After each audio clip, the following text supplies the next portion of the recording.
விஜய் முதலமைச்சர் ஆனதுக்கப்புறம் சட்ட ஒழுங்கை அவர் எப்படி சரி செய்வார் அப்படின்னு நினச்சேன். உண்மையிலேயே மிகச்சிறப்பாக புருவத்தை தூக்கி குஜராத்தில் இருக்கக்கூடிய நெல்லையில் ஆண் பெண் சடலம், உத்தரப்பிரதேசத்தில் இருக்கிற திருவள்ளூர் அப்படின்னு ஒரு மாவட்டம் இருக்கு. அந்த திருவள்ளூர் வந்து சென்னைக்கு பக்கத்தில், அரக்கோணத்துக்கு நடுவில் உத்தரப்பிரதேசத்தில். கர்நாடகாவில் பட்டுக்கோட்டைன்னு ஒன்று இருக்குது. அந்த பட்டுக்கோட்டையில் தமிழ்நாட்டில் சரக்குக்கு வந்து 10 ரூபா வாங்கக்கூடாதுன்னு விஜய் அவர் சொன்னது. கடையெல்லாம் மூடினார். 1 ரூபா நான் பைசா பார்க்க மாட்டேன்னு சொன்னார். ஆனால் இங்கே தானே பண்ணக்கூடாது. கர்நாடகாவில் இருக்க பட்டுக்கோட்டையில் ஒரு லாரி ஓட்டுநராக வாழ்கிறதுங்கிறது ஏன்? ஒரு நாள் லாரி ஓட்டுநராக வாழக்கூடாது. லாரி ஓட்டுநர் கூட ஒரு நாள் இருந்து பார்த்தாலே தெரியும் அவங்க வலி வேதனை என்ன அப்படின்னு. பஞ்சாபில் இருக்கிற சென்னை, அந்த சென்னையில் வந்து காலங்காத்தால் 6 மணிக்கு சரக்கை போட்டு குடிச்சுக்கிட்டு அப்பா அதுலேயும் ஒரு ஆள்லாம் நான் நல்ல குடும்பத்தை சேர்ந்துவம்பா அப்படின்னு. வணக்கம். இன்னைக்கு தமிழ்நாட்டில் சட்டம் ஒழுங்கு அப்படிங்கிறது மிகச்சிறப்பாக இருக்கிறது. உண்மையிலேயே நான் கூட ரொம்ப ஆச்சரியப்பட்டேன். விஜய் முதலமைச்சர் ஆனதுக்கப்புறம் சட்ட ஒழுங்கை அவர் எப்படி சரி செய்வார் அப்படின்னு நினச்சேன்.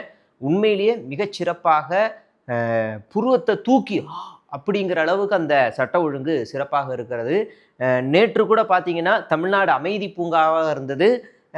குஜராத்தில் இருக்கக்கூடிய நெல்லையில் ஆண் பெண் சடலம் இருக்கு. அங்கே ஒரு நெல்லைன்னு ஒன்று இருக்குது. அங்கே வந்து ஒரு 2 கொலைகள் நடந்திருக்கு இந்த வாரத்திலேயே. அதாவது பதவி ஏற்ற ரெண்டு நாள்லேயே குஜராத்தில் இருக்க நெல்லையில் அடுத்தடுத்த கொலைகள் நடந்த சம்பவங்களை நம்மளால் பார்க்க முடிஞ்சுது. அதே மாதிரி இன்னைக்கு தமிழ்நாடு வந்து ஒரு முன்னுதாரணமாக இருக்குது அப்படின்றதுக்கு காரணம் மற்ற மாநிலங்களில் பல குற்ற சம்பவங்கள் தொடர்ச்சியாக நடந்துக்கிட்டு இருக்கு. உத்தரப்பிரதேசத்தில் இருக்கிற திருவள்ளூர் அப்படின்னு ஒரு மாவட்டம் இருக்குது. அந்த திருவள்ளூர் வந்து சென்னைக்கு பக்கத்தில், அரக்கோணத்துக்கு நடுவில் உத்தரப்பிரதேசத்தில்.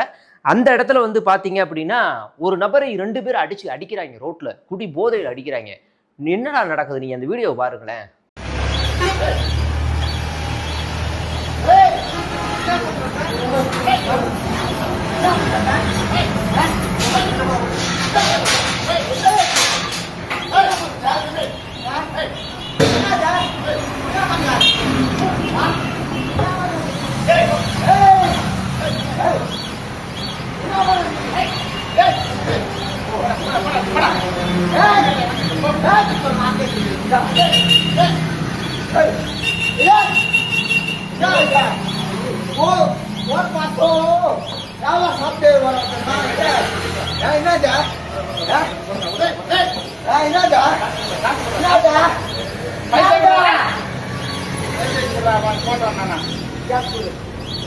ஆமாம், இது வந்து பார்த்தீங்கன்னா உத்தரப்பிரதேசத்தில் இருக்கிற திருவள்ளூர். சென்னைக்கு அங்கே ஒரு சென்னை இருக்குது. அதுக்கு பக்கத்தில் இருக்கிற குஜராத்துக்கு அங்கே நடக்கிற ஒரு சம்பவம் தான் நீங்கள் இப்போ பார்த்தீங்க.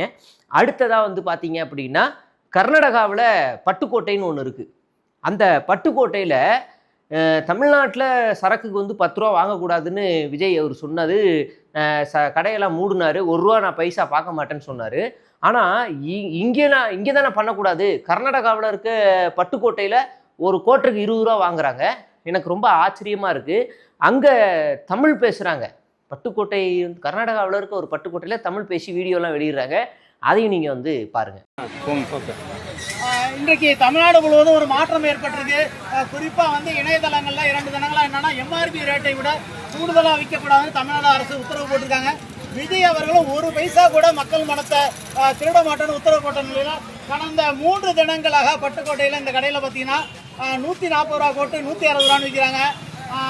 280 ரூபா ஃபுல்லாக 300 ரூபான்னு விற்கிறாங்க. தொடர்ந்து நடத்துறாங்க. இது சம்பந்தமாக சமூக ஆர்வலர் ராஜபாண்டியன் அண்ணன் பேசுகிறேன்.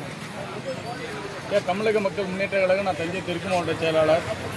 தொடர்ந்து இந்த 3 நாளுக்காக முன்னாடி தான் திமுக ஆட்சியில் 20 ரூபா கூடுதலாக பாட்டிலுக்கு 10 ரூபான்னு சொல்லி வாங்கினாங்க.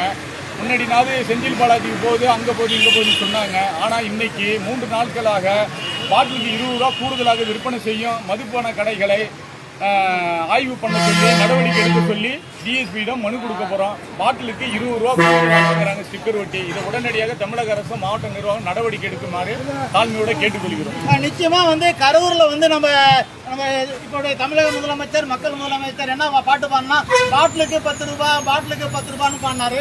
இன்றைக்கு அவர் பதவி எடுத்த 3 தினங்களுக்கு மேல போய் கூட பாட்டிலுக்கு 10 ரூபாய் ஸ்டிக்கரும் விட்டுறாங்க. எம்ஆர்பி ரேட்டை விட 20 ரூபா கூடயும் வச்சு விற்கிறாங்க. ஆகவே இந்த நாள் வரையில செந்தில் பாலாஜி அவருக்கு சொன்னா இப்பயும் பாத்தீங்கன்னா இங்க செந்தில் பாலாஜி போகுதா யாருக்கு போகுதா அதிகாரிகள் கையாடல் பண்றாங்களான்னு என்னன்னு தெரியல. இது சம்பந்தமா இங்க பொதுமக்கள்கிட்ட கையெழுத்துட்டு நம்ம டிஎஸ்பி அலுவலகத்துக்கு எதிரிலேயே நடைபெறுகிற இந்த மாபெரும் ஊழலை நம்ம சுட்டி காட்டுறோம். விருப்பமுள்ள நம்ம மதுப்பிரியர்கள்லாம் கூட கையெழுத்து கொடுங்க. இந்த பட்டுக்கோட்டை தமிழ்நாட்டில் இல்லை, கர்நாடகாவில் இருக்க பட்டுக்கோட்டை. அதனால் நீங்கள் ரொம்ப தெளிவாக பார்த்துக்கணும்.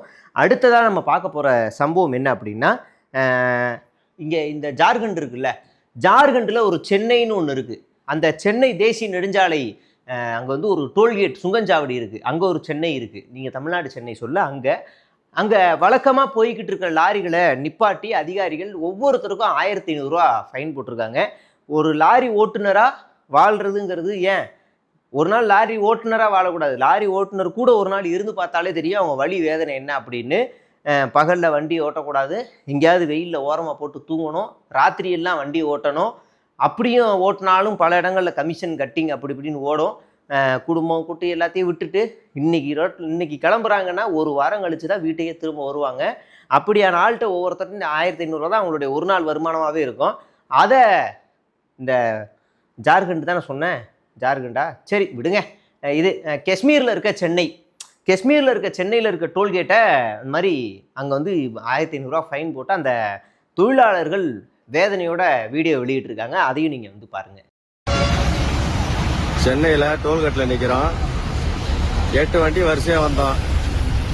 எல்லா வண்டிக்கும் ஹைட் லோடுன்னு வண்டிக்கு 1500 கேஸ் போட்டிருக்காங்க போலீஸ் பிடிச்சி. 20 வருஷமா அந்த ரோட்ல போறோம் வரோம், இது வரைக்கும் யாரும் பிடிச்சி கேஸ் போட்டதில்ல. போலீஸை கேட்டா கவர்மெண்ட்ல என்ன பிடிச்சி கட்ட சொல்றாங்க.